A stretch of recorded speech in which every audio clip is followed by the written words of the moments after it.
La classification des cardiopathies congénitales, on va voir qu'il y a différentes classifications, mais il y a la classification internationale maintenant qui est assez indigeste, je l'avoue. Et donc, je vais essayer, moi, de vous faire un panorama des cardiopathies sur le versant plutôt anatomique et physiopathologique.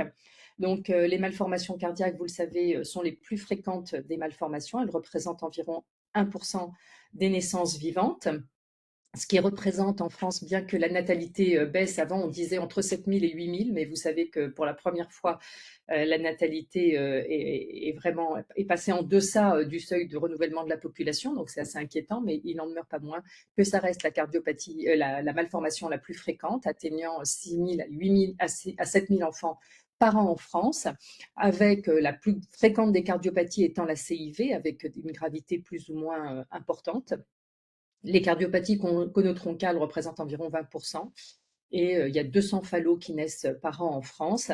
Et quand on compare la fréquence de ces cardiopathies, dont on parle relativement peu, par rapport aux leucémies ou à la mucoviscidose, eh bien, vous voyez que c'est très, très, très supérieur en nombre, mais beaucoup moins médiatisé. Alors les classifications, il en existe différentes types. Soit on va regarder sur le versant embryologique, le versant anatomique, le versant génétique, le versant physiologique. Donc il n'y en a pas une meilleure que l'autre. Il faut juste décider et chacun, en fonction de sa sensibilité, va choisir une classification plutôt qu'une autre. Moi, je vais essayer de vous simplifier les cardiopathies parce qu'on a tendance, le cœur, c'est toujours un organe qui est un petit peu mystifié, donc je vais essayer de vous démystifier l'affaire. Donc on va commencer par un rappel embryologique. Je sais que l'embryologie est toujours indigeste, mais vous allez voir que certains points et éléments de l'embryologie aident à comprendre et l'anatomie et la physiologie de ces cardiopathies. Donc on va le faire, je vais vous faire un bref rappel, mais qui n'en demeure pas moins d'une grande utilité. Donc de vieux souvenirs de première année de médecine et deuxième année de médecine, vous vous souvenez que l'embryon part de 3 couches et que ces 3 couches vont subir des modifications grâce à une différenciation cellulaire et du tissu environnemental. Et on va voir que le cœur, eh bien, ce sont des tubes endocardiques qui vont, au départ, tout est symétrique chez le fœtus et il va y avoir une latéralisation. Et au départ, on va avoir un tube cardiaque grâce à la fusion des feuillets ventraux et ces 2 tubes endocardiques vont donner le tube cardiaque primitif. Ce tube cardiaque primitif, quand moi j'ai commencé médecine, on pensait que le cœur provenait du tube cardiaque primitif. Aujourd'hui, il y a eu beaucoup d'avancées et on sait qu'il n'y a pas que le tube cardiaque, mais ce tube cardiaque existe, hein, c'est pas une invention de l'esprit. Il y a vraiment un tube cardiaque à un moment donné de l'embryogénèse et ce tube qui est central va subir un looping, ce qu'on appelle un looping, et avec une boucle, et cette rotation et cette boucle vont conduire à la latéralisation du cœur, théoriquement à gauche, mais on va voir que dans la cardiopédiatrie, rien n'est aussi simple que ça. Donc il y a un pôle veineux dans lequel les veines vont s'incorporer à ce qu'on appelle l'oreillette primitive, puis le ventricule primitif et un pôle artériel qui va correspondre au bulbus cordis qui va donner les troncs artériels, aortiques et pulmonaires. Le cœur se forme très tôt. Dès J23, on a ce looping et cette boucle, et on voit en microscopie électronique ici que sur un embryon, cette latéralisation se fait très tôt grâce en fait à une migration des ions et des cellules, et cette migration va conduire à la latéralisation grâce à des cils vibratiles, et on sait que la maladie de Cartagena où il y a une anomalie de ces cils, eh bien justement, cette déloupe ne va pas pouvoir se faire, et dans le Cartagena, il y a très souvent un situs inversus associé.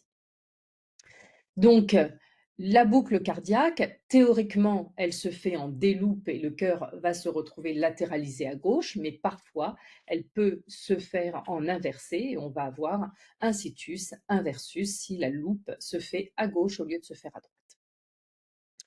Donc, le tube cardiaque va donner bien sûr une partie du cœur, mais il n'y a pas que ce tube cardiaque qui va contribuer à la formation du cœur. On sait qu'à partir du cerveau, les cellules de la crête neurale vont contribuer, vont venir s'incorporer à ce tube cardiaque pour former toute la partie d'éjection ventriculaire. Et vous savez que les cardiopathies conotroncales sont liées à une anomalie de migration de la crête neurale.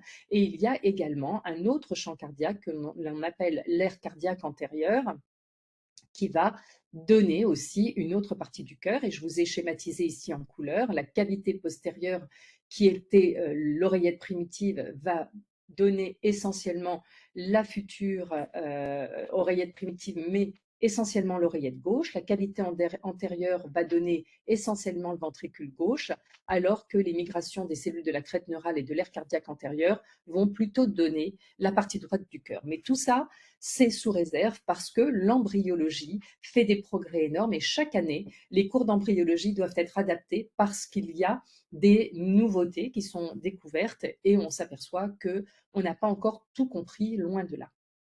Et peut-être que lorsqu'on comprendra comment le cœur se forme, eh bien, on saura peut-être mieux soigner les cardiopathies congénitales à partir de toutes les techniques nouvelles thérapeutiques qui font intervenir la génétique, les différenciations cellulaires. Eh bien, lorsqu'on aura bien compris la formation du cœur, probablement qu'on saura mieux les réparer.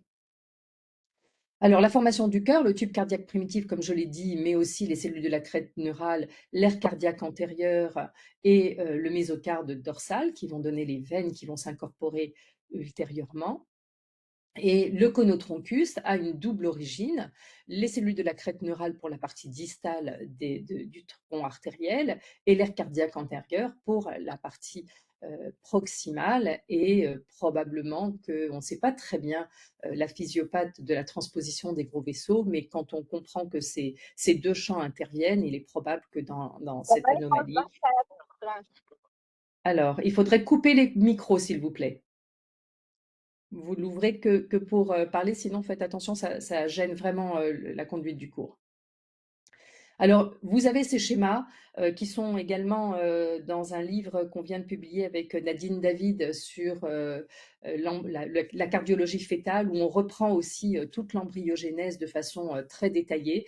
Je sais que c'est assez lourd, mais là, voilà, ça vous schématise un petit peu vraiment les étapes avec le premier champ cardiaque, le deuxième champ cardiaque, 1 et 2 qui apparaissent ici, le tube, hein, donc ce qu'on appelait le tube, c'est le premier champ cardiaque, le deuxième champ cardiaque, c'est l'aire cardiaque antérieure, et les cellules de la crête neurale qui viennent s'incorporer à tout ça et qui vont donner schématiquement, voilà, la partie du cœur. Donc vous voyez que le ventricule gauche vient essentiellement du tube neural, alors que le ventricule droit est la voie d'éjection de l'aire cardiaque antérieure et des crêtes neurales.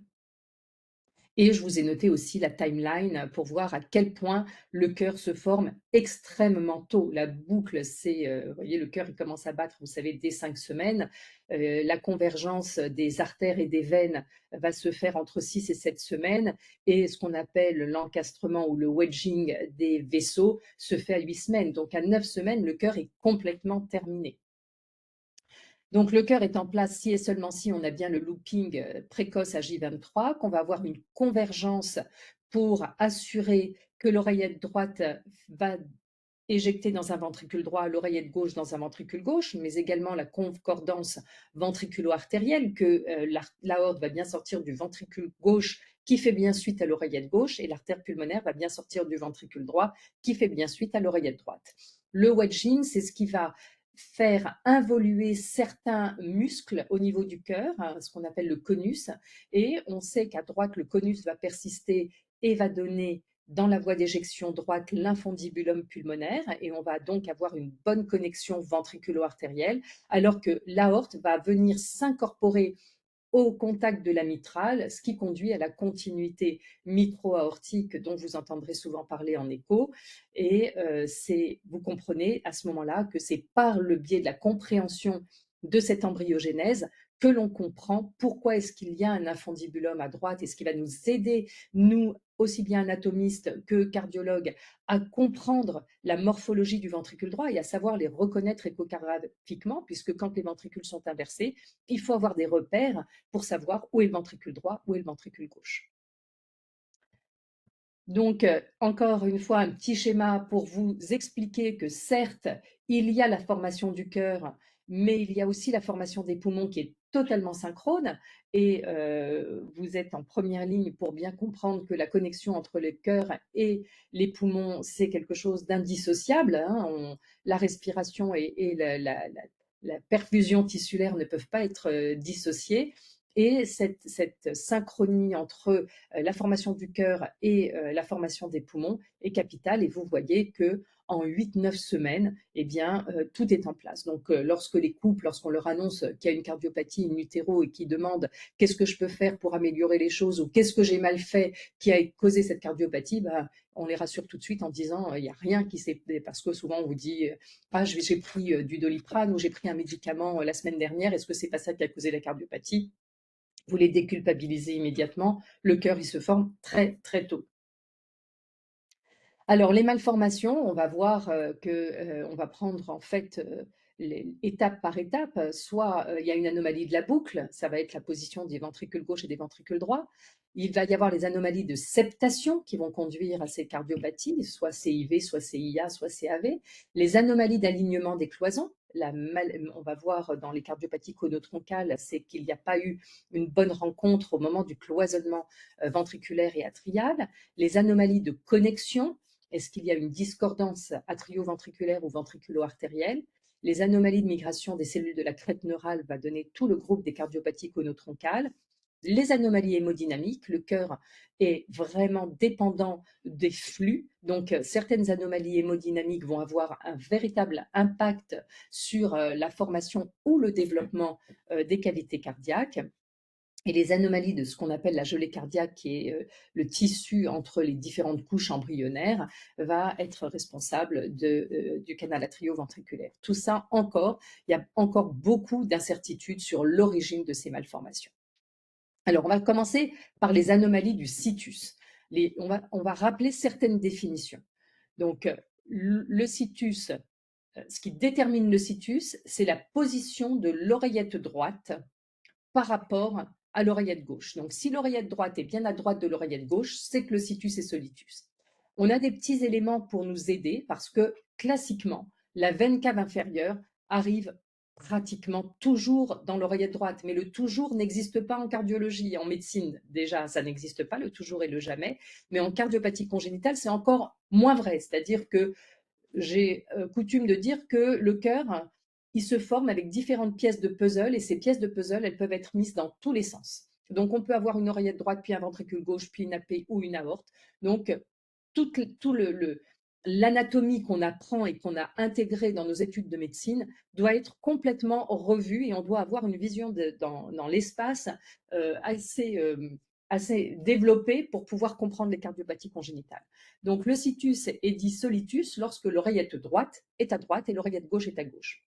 Le situs est inversus si tout est inversé, c'est-à-dire que, et dans moi qui fais beaucoup d'écho fétal, eh bien, on peut très bien passer en écho fétal à côté d'un situs inversus, parce que dans le situs inversus, on a bien l'estomac et le cœur qui sont du même côté, et souvent on fait des raccourcis où les échographistes un peu qui vont aller un peu vite, bah, ils vont dire bah, ok, bah, j'ai le cœur et l'estomac du même côté et puis tout est bien. Donc on va passer à côté d'un situs inversus, ce qui n'est pas très grave en soi parce que ça n'est pas une pathologie si c'est isolé.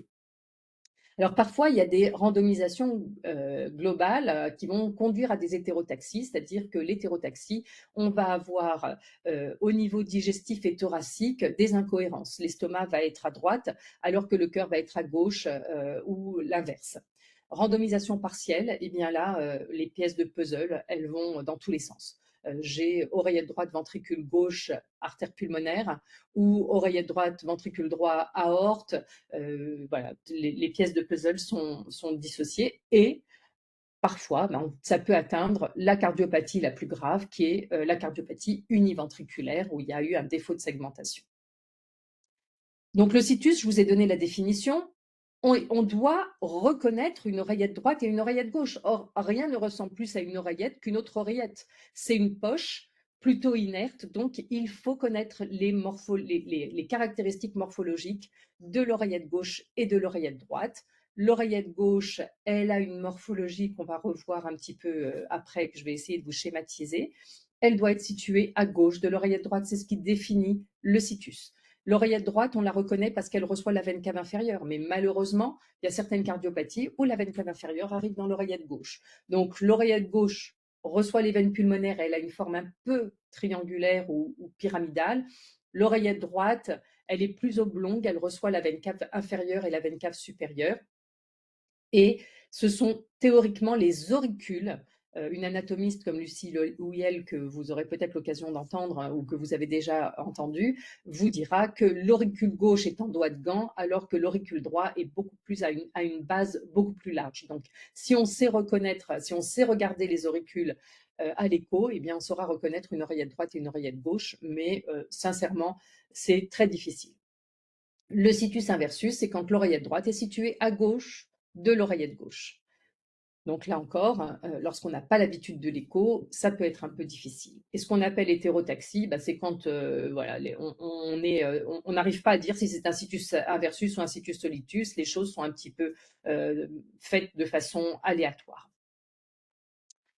Donc le situs, voilà, je vous schématise, le situs solitus et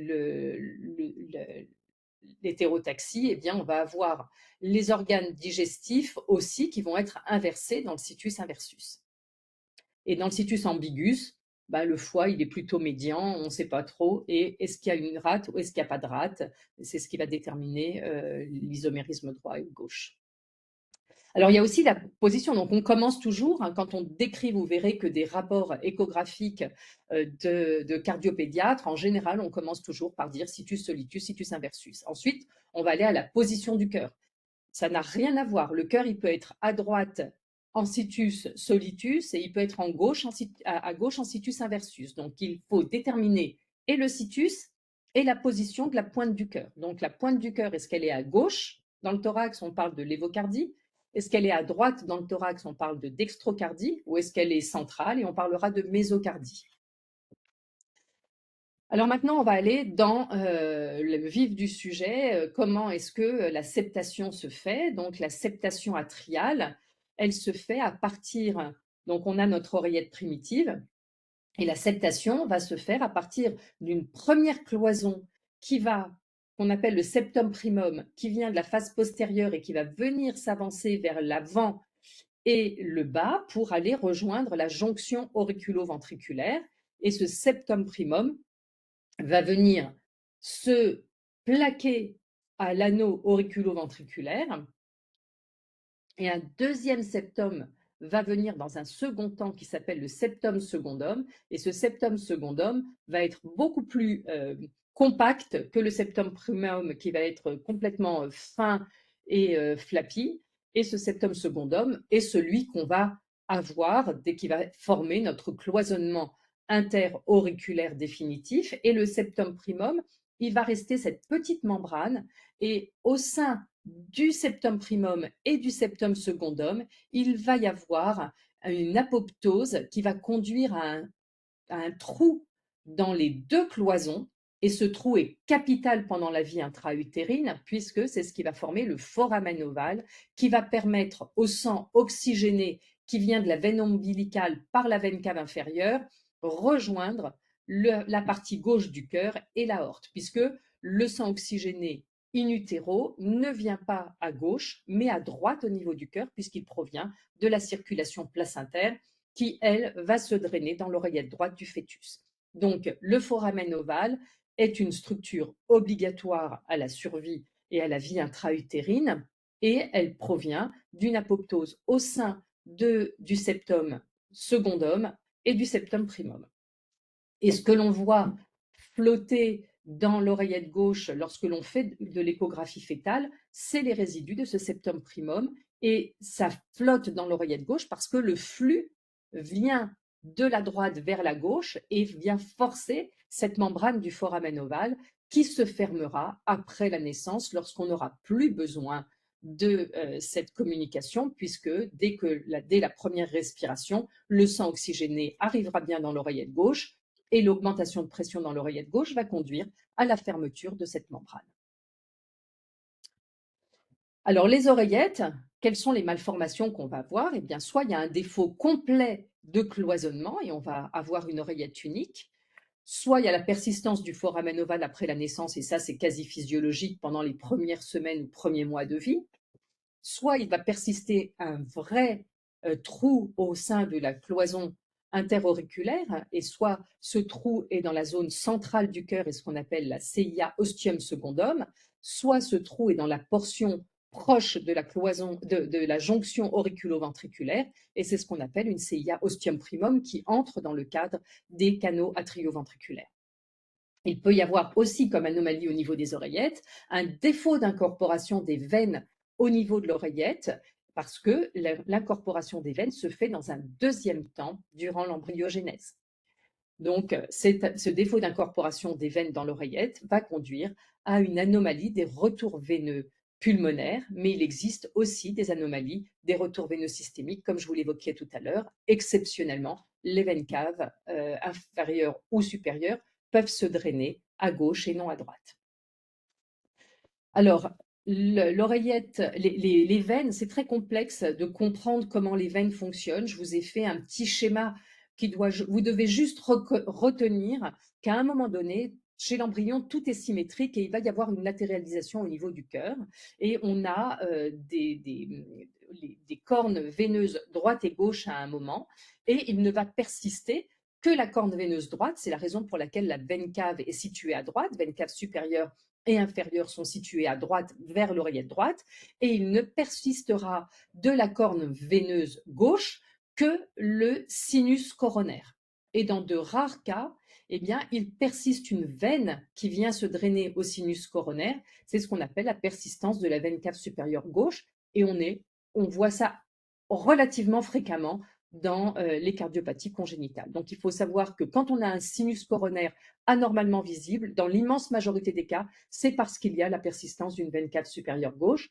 Mais bien entendu, il faudra aussi se méfier des anomalies des retours veineux pulmonaires parce que parfois les veines pulmonaires viennent se drainer aussi au sinus coronaire.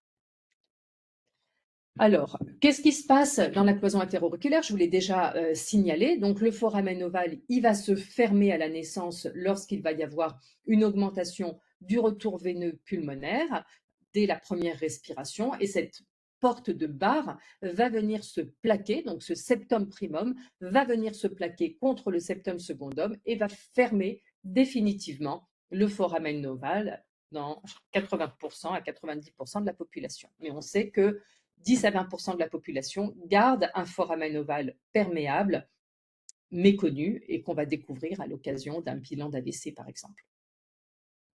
Donc, dans les communications interauriculaires, on va faire donc pathologie, on va faire étage par étage.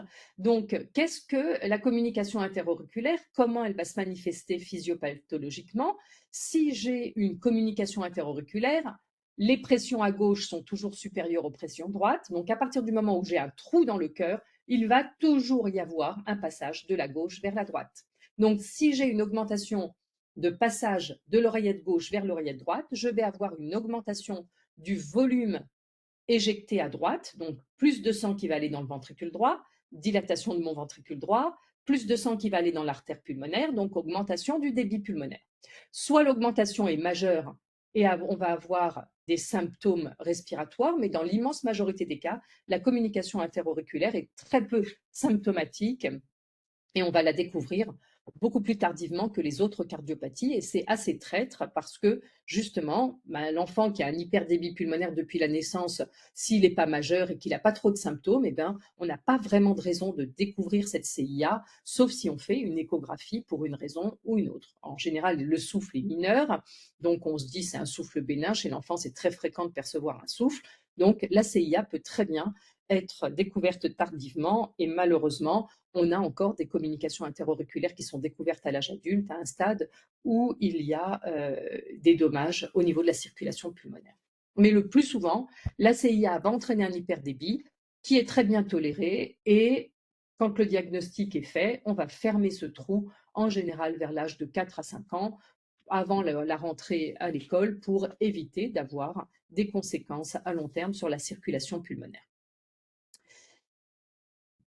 Le risque, donc, c'est justement que l'HTAP, l'hyperdébit, au départ, va être bien toléré sans hypertension pulmonaire parce que on a le ventricule droit qui joue le rôle de tampon, donc on va juste avoir un hyperdébit pulmonaire. Notre circulation pulmonaire va s'adapter à cet hyperdébit et on ne va pas avoir d'élévation des pressions pulmonaires, sauf si on laisse trop évoluer cette CIA et à partir de l'âge de 20, 25, 30 ans, il pourra y avoir des répercussions sur la circulation pulmonaire. Et à ce moment-là, quand on a une HTAP qui devient suprasystémique, eh bien, le shunt va s'inverser et on va avoir une cyanose qui définit le syndrome d'Eisenmenger. C'est l'apparition d'une cyanose dans une cardiopathie à shunt gauche-droite avec une inversion du shunt qui dénote d'une très mauvaise efficacité des cardiologues qui s'occupaient de la patiente ou du patient parce qu'on a laissé évoluer vers un Eisenmenger. Fort heureusement, l'Eisenmenger dans les pays médicalisés a quasiment complètement disparu, sauf justement dans ces cas de CIA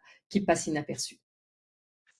Alors, le retour veineux pulmonaire anormal, c'est une physiologie de CIA.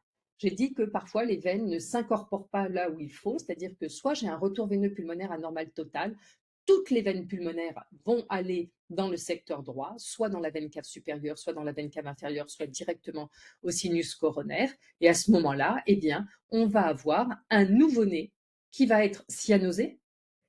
Et s'il est bloqué, c'est la seule urgence aujourd'hui qui fait réveiller un chirurgien en pleine nuit, c'est le retour veineux pulmonaire anormal total ou la transplantation, mais dans toute cardiopathie peut attendre, sinon le retour veineux pulmonaire anormal total bloqué. Ça veut dire quoi un retour veineux pulmonaire anormal total bloqué? Ça veut dire que toutes les veines vont dans une structure, mais que le sang n'arrive pas à atteindre le cœur. C'est-à-dire que, notamment dans les retours veineux pulmonaires qui vont dans la veine cave inférieure, la veine étant écrasée par le foie, eh bien, ça n'arrive pas, le sang oxygéné n'arrive pas correctement à l'oreillette droite. Dans un retour veineux pulmonaire anormal total, on a obligatoirement une CIA qui chante en droite-gauche pour que l'aorte puisse être oxygénée.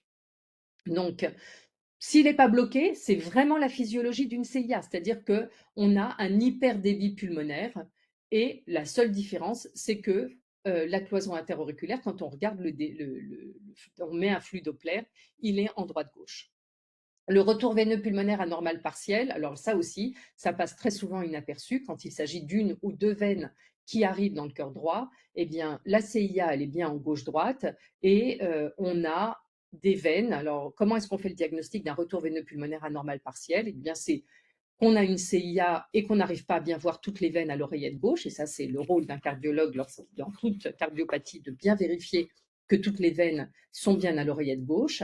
Et dans les retours veineux pulmonaires anormaux partiels, les patients sont très peu symptomatiques et on peut passer à côté du diagnostic. Et là encore, si on passe à côté du diagnostic et qu'on laisse évoluer cet hyperdébit, ce sont des patients qui peuvent évoluer vers un Eisenmenger si la pathologie est méconnue. Alors, quels sont les différents types de retours veineux pulmonaires anormaux totaux? Eh bien, soit les veines pulmonaires, alors vous avez bien compris que c'est un défaut d'incorporation du sinus veineux pulmonaire à l'oreillette gauche. Donc, normalement, on a ces 4 veines pulmonaires qui vont venir s'incorporer à la face postérieure de l'oreillette gauche, qui vont conférer cette forme un petit peu en calot d'étudiant à la face postérieure de l'oreillette gauche, qui est liée justement à l'incorporation des veines pulmonaires. Donc, dans un retour veineux pulmonaire anormal total, on a un nouveau-né qui nous est adressé parce qu'il y a une cyanose. Quand on fait l'écho, on voit que l'oreillette gauche n'a pas une forme normale et on ne voit pas les veines y arriver. Et on voit que la CIA, elle est droite-gauche. Donc ça, c'est diagnostic de RVPA jusqu'à preuve du contraire.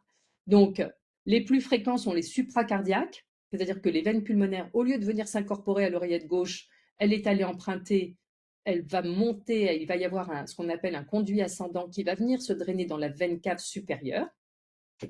Soit elle est intracardiaque dans le sinus coronaire, soit elle est infracardiaque. Et infracardiaque, ça veut dire que ça va aller vers la veine cave inférieure. Et comme je vous disais tout à l'heure, les infracardiaques, ils sont très souvent bloqués et c'est une urgence chirurgicale.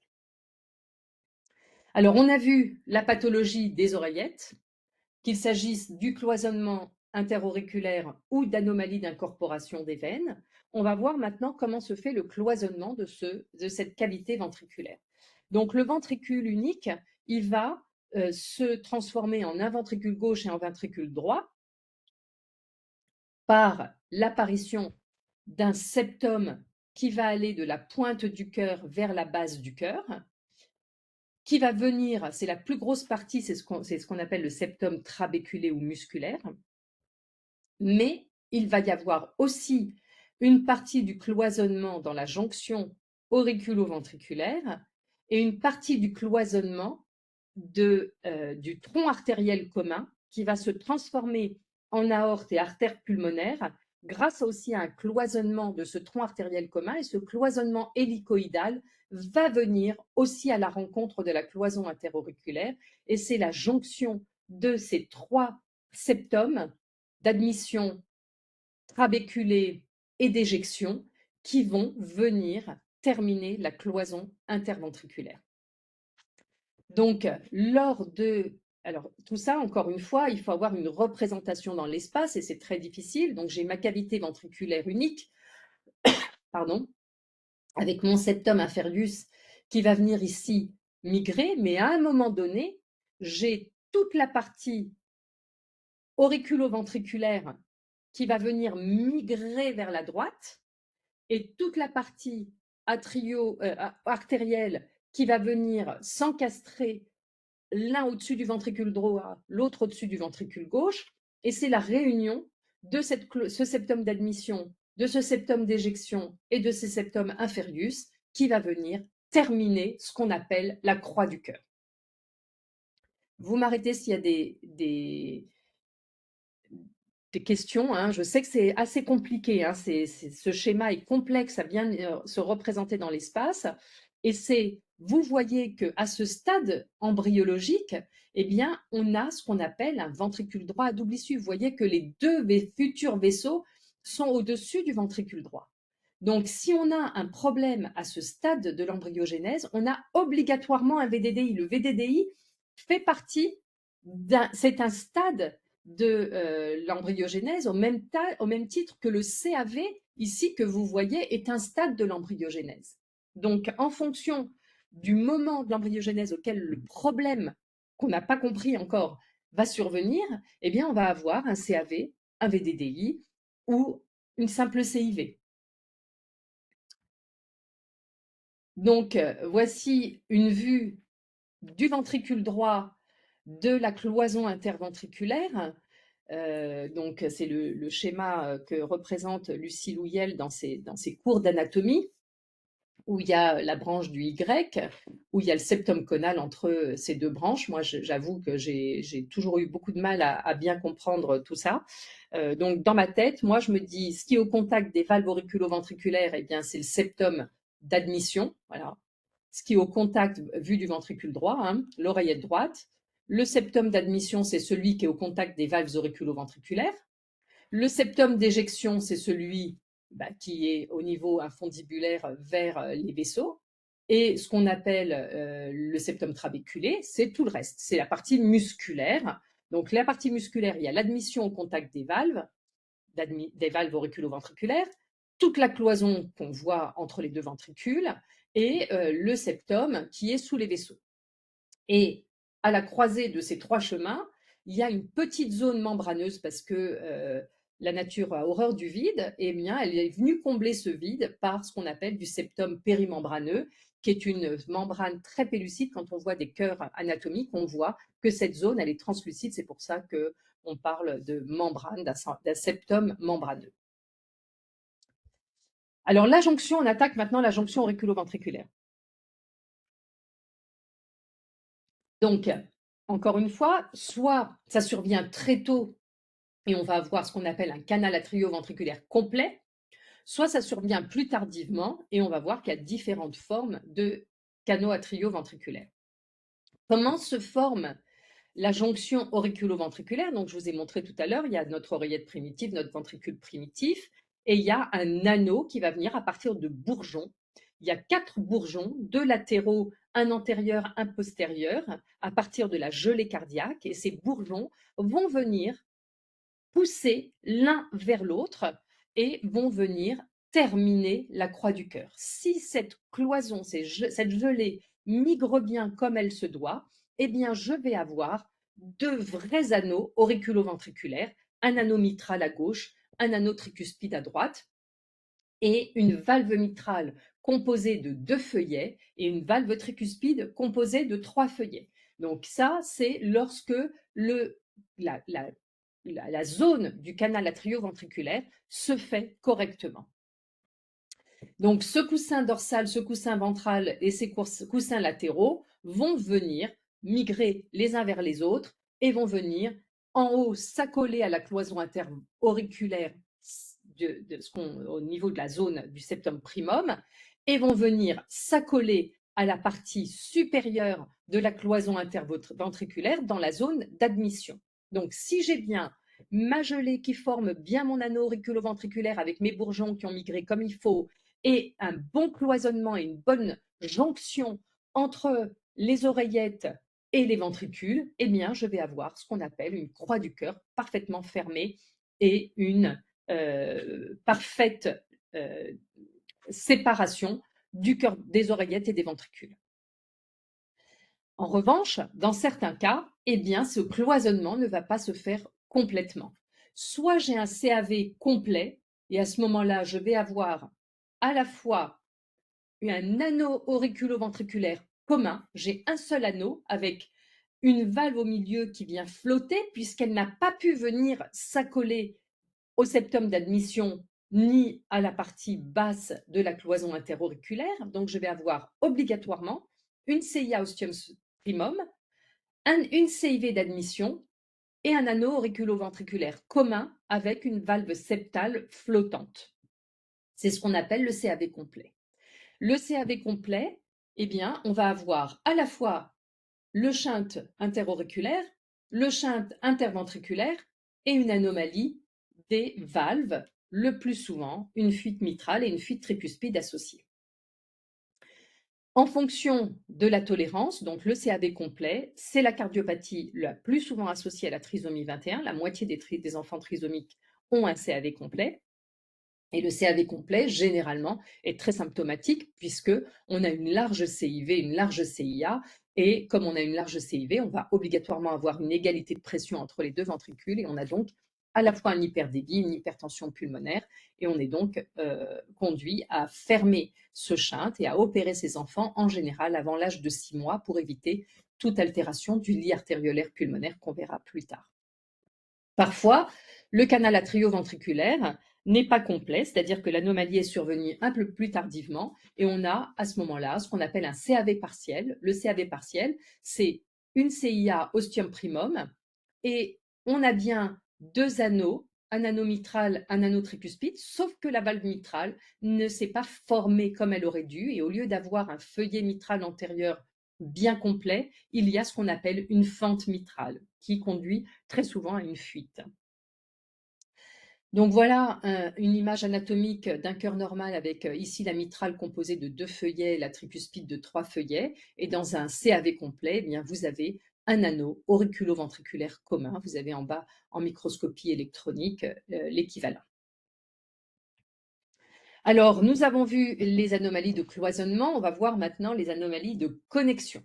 Les anomalies de connexion, eh bien, on parle de concordance ou discordance atrioventriculaire ou ventriculo-artérielle. La discordance auriculo-ventriculaire isolée, c'est extrêmement rare. La discordance ventriculo-artérielle isolée, c'est plus fréquent, c'est la transposition des gros vaisseaux. Et ce qu'on appelle la double discordance, c'est qu'on a à la fois une discordance auriculo-ventriculaire et ventriculo-artérielle que je vous ai schématisée ici. Donc, dans la discordance atrioventriculaire isolée, encore une fois, c'est archi rare, c'est juste une inversion ventriculaire. On a une oreillette gauche à laquelle fait suite un ventricule droit et on a bien une connexion ventriculo-artérielle avec le ventricule droit qui donne l'artère pulmonaire. Sauf que le sang oxygéné arrive dans l'oreillette gauche et va retourner dans l'artère pulmonaire. Et le sang désaturé va aller dans l'aorte. Donc, c'est un enfant qui va naître avec une cyanose et on croira à tort qu'il y a une transposition et on verra, on rétablira grâce à l'échographie le diagnostic, mais c'est excessivement rare encore une fois. La discordance ventriculo-artérielle isolée, c'est la transposition des gros vaisseaux. Vous en avez tous entendu parler, vous en avez sûrement tous vu si vous êtes en réanimation de chair cardiaque. Et la double discordance, eh bien là, c'est plus traître parce que on a une discordance, ce sont des ventricules inversés en fait, et on a une oreillette gauche, un ventricule droit et une aorte. Donc globalement, le sang oxygéné arrive bien dans l'aorte et le sang désaturé va bien dans l'artère pulmonaire. Donc si on ne fait pas d'écho à ces enfants, on ne sait pas qu'ils ont une double discordance. On ne le saura que lorsque avant l'ère de l'écho fœtal, on diagnostiquait ces patients à l'âge adulte quand ils étaient référés en chirurgie cardiaque pour une fuite mitrale massive. En fait, quand un congénitaliste faisait l'écho, il disait bah, c'est pas une fuite mitrale, c'est une fuite tricuspide sur un ventricule systémique. Et le ventricule systémique n'est pas fait à très long terme pour être à pression aortique. Donc, il finit par se détériorer vers l'âge de 20, 30 ou 40 ans. Et comme il se détériore et qu'il se dilate, il va y avoir la fuite de cette valve tricuspide en position systémique. À l'ère de l'écho fœtal, eh bien, on ne passe pas à côté de ces diagnostics parce qu'on voit tout de suite qu'il y a une architecture cardiaque qui n'est pas normale. Et on est très embêté parce que quand on fait un diagnostic de double discordance en anténatale, eh bien, on ne sait pas très bien quel conseil donner au couple. On sait très bien que c'est pas bon d'avoir un ventricule droit en position systémique. Mais on sait aussi que ce sont des enfants qui, en général, ne se plaignent de rien jusqu'à l'âge adulte. Donc, on peut se dire, alors pas tous, hein, parce qu'il y en a qui vont avoir d'emblée une valve tricuspide systémique fuyante, mais parfois ils vont bien. Et il y en a, avant, on sait qu'on découvrait certaines de ces patientes ou patients qu'à l'âge adulte. Donc, le conseil anténatal est compliqué dans la double discordance, mais on y reviendra si ça vous intéresse. Alors parfois, elles sont absentes, les connexions. Si on a une absence de connexion atrioventriculaire, ça va conduire à une atrésie tricuspide ou atrésie mitrale, avec une conséquence hémodynamique, puisque je vous disais en préambule que les flux déterminaient la croissance de ces cavités. Donc s'il n'y a pas de flux dans le ventricule droit, il ne va pas se développer. S'il n'y a pas de flux dans le ventricule gauche, il ne va pas se développer.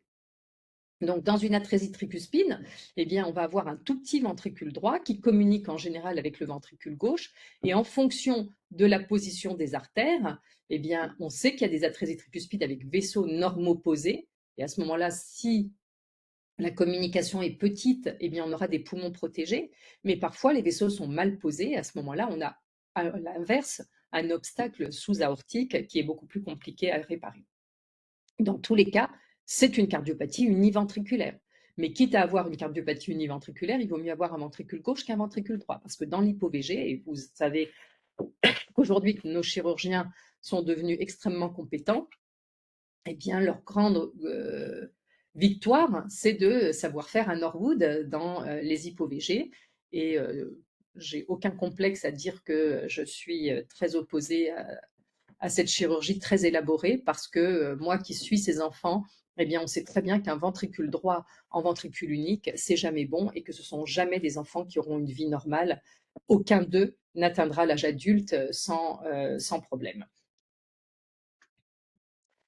Alors, les anomalies conotroncales. On a dit que c'était anomalie de la composante ectomésenchymateuse des crêtes neurales, plus ça touche les deux aires qui viennent s'ajouter au tube cardiaque. Donc, ça va concerner la partie haute du septum interventriculaire en relation avec les gros vaisseaux, ce qu'on appelle une CIV d'éjection par malalignement. Donc, comme je vous expliquais tout à l'heure, le conotroncus va venir, il va y avoir un cloisonnement du tronc artériel commun. Ça aussi, hein, il y a un moment embryonnaire où on a un tronc artériel commun et la fin de cette cloison entre l'aorte et l'artère pulmonaire va venir à la rencontre du septum inferius et c'est cette rencontre qui fait que on va avoir une continuité mitro-aortique et septo-aortique qui va complètement cloisonner la voie VG aorte qui va être séparée de la voie VDAP.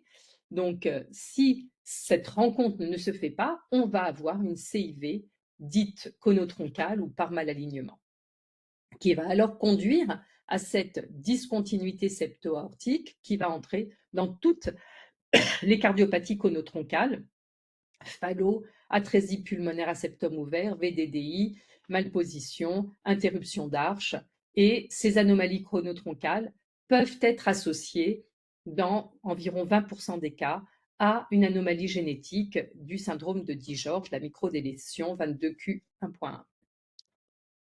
Donc, notre conotroncus, il va se séparer. Là, je vous ai schématisé cette zone-là du tronc artériel commun qui va donner une septation pour se transformer en aorte qui va être au niveau central du cœur, au centre du cœur, en arrière et à droite de l'artère pulmonaire qui, elle, sort en avant et à gauche de l'infundibulum pulmonaire.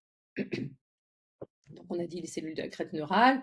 Donc, quand on a une cardiopathie conotroncale, on a un défaut de migration des cellules de la crête neurale, un défaut d'adjonction des cellules myocardiques de l'aire cardiaque antérieure, un défaut d'élongation de la voie d'éjection et un défaut de convergence et de wedging d'encastrement avec cette CIV par malalignement.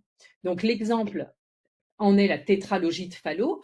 On appelait ça, quand M. Fallot a décrit cette cardiopathie sur des pièces de dissection, eh bien, il a dit, voilà, la tétralogie de Fallot, il y a 4 anomalies. Les 4 anomalies, c'est la CIV, l'aorte dextroposée, un obstacle pulmonaire et une hypertrophie ventriculaire droite. En fait, la seule anomalie, c'est le défaut de migration de cette cloison-là qui n'est pas venu à la rencontre du septum inferius et qui a migré en avant et à droite.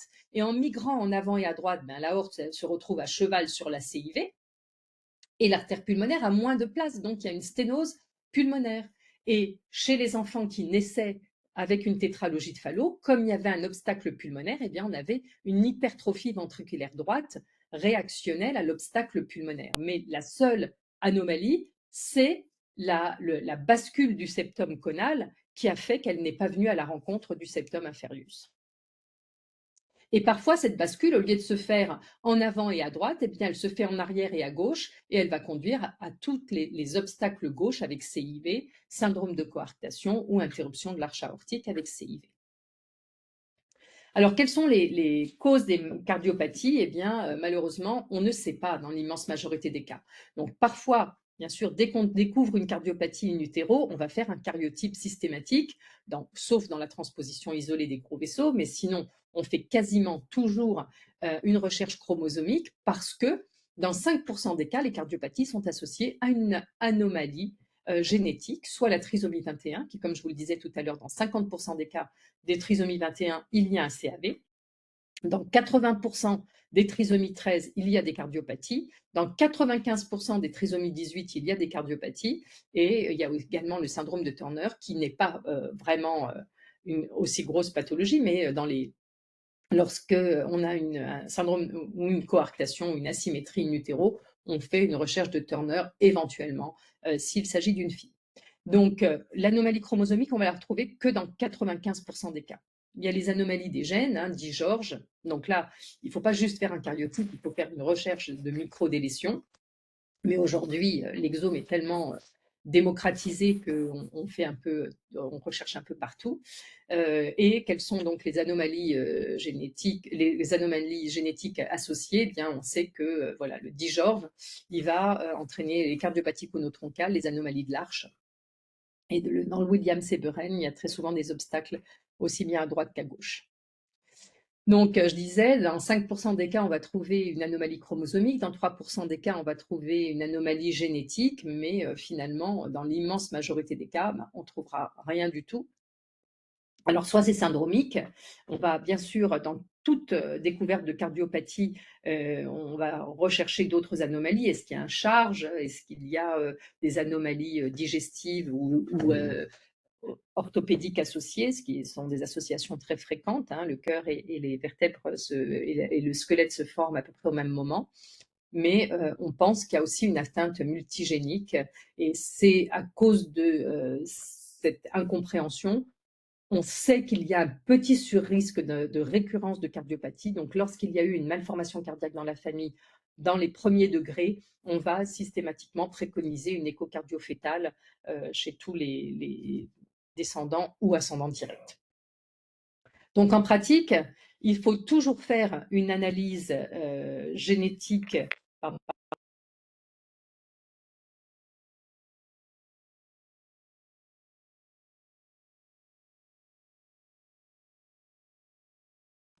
Bonjour, on a perdu le son.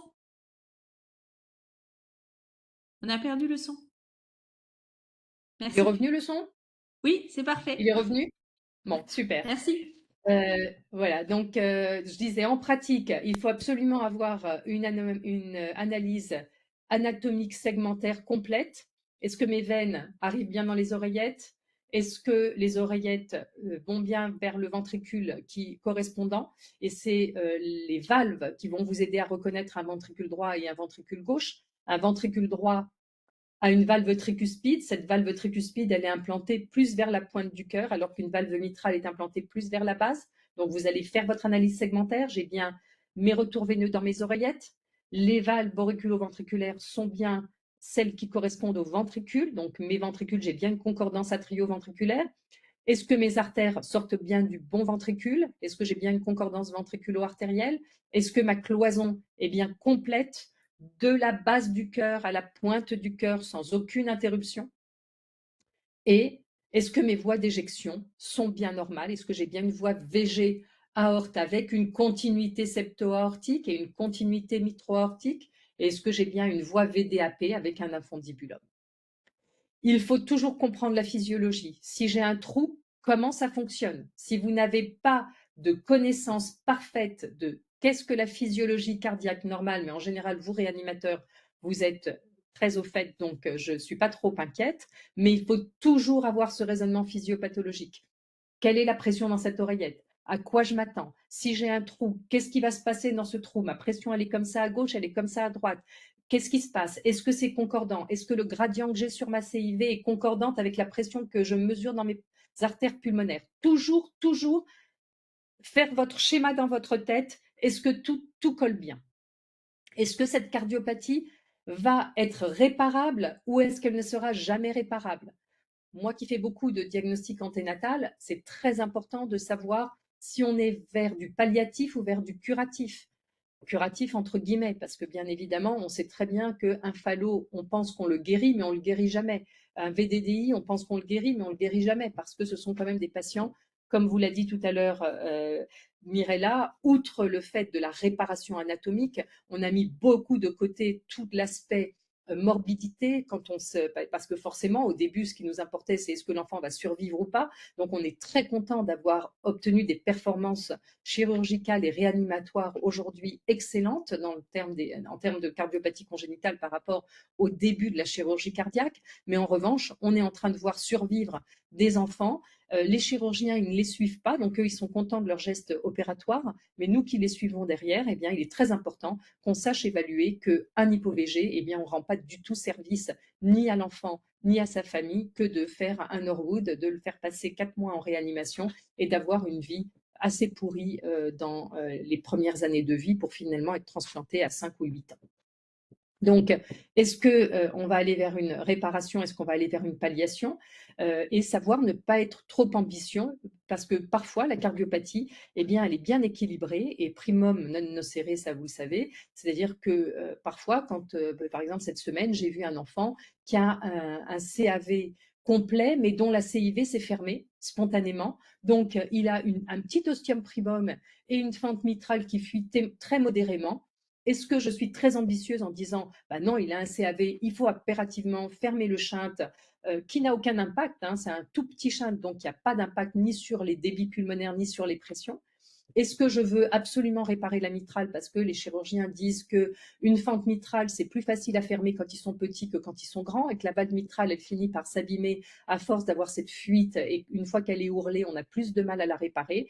Eh bien, je suis très embêtée parce que j'ai un enfant qui va très bien, qui se plaint de rien du tout, qui n'a aucun retentissement hémodynamique de cette cardiopathie et qui, si je l'opère, va peut-être se retrouver avec une fuite mitrale qui sera plus importante après qu'avant, peut-être avec une valve mécanique parce qu'on n'aura pas réussi à réparer la valve mitrale, et peut-être avec des complications d'une CEC parce que aucune chirurgie n'est complètement inoffensive.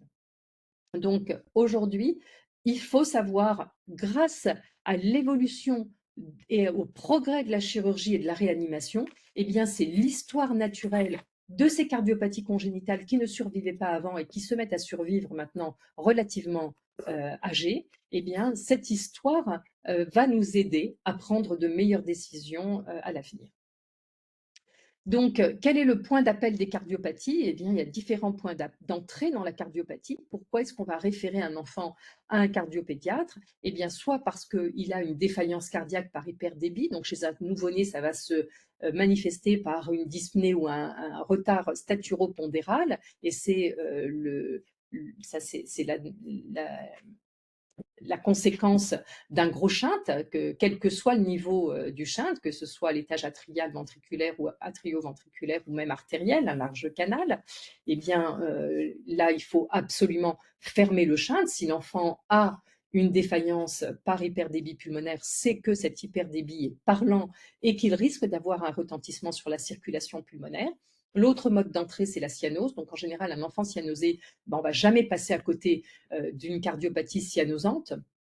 C'est soit, et là vous allez vous aider de la radio de thorax, soit il y a une hypervascularisation et à ce moment-là c'est plutôt un retour veineux pulmonaire anormal, soit c'est des poumons qui ne sont pas surchargés et on va penser à la transposition ou autre, et soit il y a une hypovascularisation et ça veut dire qu'il y a au contraire un obstacle sur la vascularisation pulmonaire, donc c'est une sténose pulmonaire avec défect puisqu'il est cyanosé et on entre plutôt dans une tétralogie de Fallot. Alors c'est sûr que cette sémiologie, elle fait place aujourd'hui à l'écho, puisque l'écho, la sonde d'écho fait partie intégrante maintenant de l'examen cardio, au même titre que le stéthoscope, et parfois même, j'ai peine à reconnaître que certains cardios vont prendre la sonde avant même d'ausculter ou d'examiner l'enfant, ce qui est extrêmement délétère.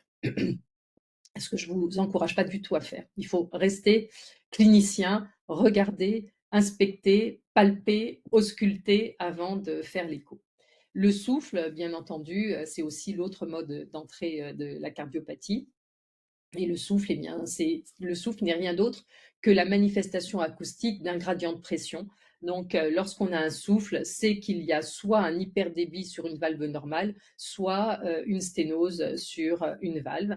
Et s'il y a une hyperpulsatilité, eh bien, on va s'orienter vers soit un canal artériel, soit un tronc ou une anastomose trop généreuse. Alors, douleur thoracique et malaise, ça devient de plus en plus fréquent. Dans ma consultation, je dois reconnaître qu'on a de plus en plus d'enfants qui nous sont adressés pour des douleurs thoraciques ou des malaises. Alors, il faut reconnaître qu'on a aussi beaucoup entendu parler des morts subites d'enfants sur terrain de sport ou sur terrain de foot. Donc, beaucoup de parents sont très angoissés dès que leur enfant signale une douleur thoracique. Fort heureusement, la majorité des douleurs thoraciques sont des douleurs positionnelles et pariétale, mais bien entendu, notre mission, c'est d'éliminer une anomalie de naissance coronaire qu'on découvre malheureusement ou heureusement, je ne sais pas, mais maintenant qu'on se met à regarder systématiquement l'origine des coronaires, eh bien, toute douleur thoracique devient suspecte, bien évidemment, lorsqu'on voit une coronaire droite un peu trop antérieure ou une coronaire droite qui naît du sinus gauche. Et à ce moment-là, on va se demander, est-ce qu'il y a une compression de la coronaire? Est-ce qu'il faut les opérer? Et on s'est retrouvé à opérer des enfants qui, à mon sens, le symptôme n'était probablement pas lié à la coronaire. Donc, on fait marche arrière aujourd'hui. Il y a eu tout un engouement à un moment donné en disant, oh là là, les morts subites, c'est des anomalies de naissance coronaire. Donc, il faut absolument opérer les enfants qui ont des anomalies de naissance coronaire. Donc, aujourd'hui, les anomalies de naissance coronaire droite, on ne les opère pas, sauf s'il y a vraiment preuve que le symptôme est lié à une compression coronaire. On fait une épreuve d'effort qui est positive ou un thallium d'effort positif dans le territoire de la coronaire droite. Les anomalies de naissance coronaire gauche, en revanche, on les opère parce que si on a une coronaire gauche qui naît du sinus droit, on sait qu'il y a très souvent des trajets interartériels ou quasi constants ou intramuraux, et là, c'est un très haut risque de mort subite. Donc, en conclusion, quelle que soit la classification que vous allez choisir, ce qui est important, c'est de comprendre l'anatomie et la physiopathologie de la cardiopathie. Sinon, eh bien, vous ne saurez pas et vous ne ferez pas le bon choix dans le traitement et le suivi de cet enfant.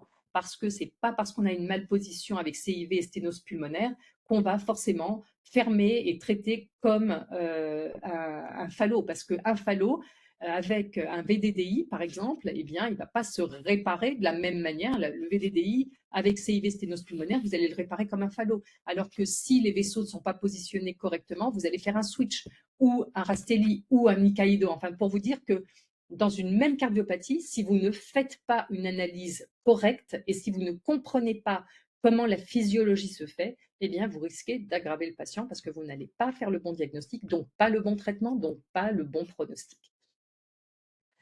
Est-ce que vous voulez une petite pause dès à présent ou est-ce que vous voulez enchaîner sur l'HTAP?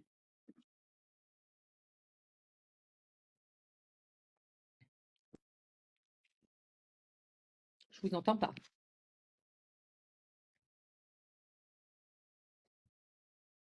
Petite pause pour moi. Petite pause. Est-ce qu'il y a des questions?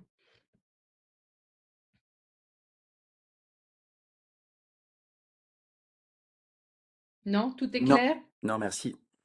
Tout est clair, ok.